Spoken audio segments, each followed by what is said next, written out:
फसाद फैल जू। अच्छा एक सवाल है कि कोई भी फीमेल जी है वो स्पीच कर सकती है मर्दों को सामने बिठा के तो औरतों को सामने बिठा के? जिन्ना को पर्दे का इस्तेमाल कर सकती बेटा करके ना सादा हालत अगर मर्द हों गैब बस हो तो फिर औरतें बेचारियां जो को पढ़ी लिखी अगर कर दे जिमें अल खुदा वालियां बच्चियां हैं तो बड़े लोगों को फायदा हो रहा। अलाई रस्पाल दूजे बाकायदा वो पर्दा भी कर दियाँ सारा अच्छा।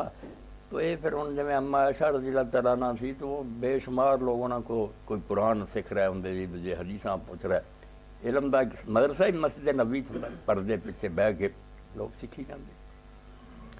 तो ये तो हूँ साड़ी बस हुई ना भी जो मर्द बस हो गए ऐज मैं ना उन्होंने बच्चियों की बड़ी शाबाश है उन्होंने ऐसे काम करते हर शहर बेशुमार बच्चियाँ उत्थे पढ़ रही हैं बड़ा आला कुरान हदीस फिका तफसीरां मर्द करन कोई ना तो औरतां बेचारियां जड़ियां कोई समझदार वो भी ना करन तो फिर सफल पेट दी।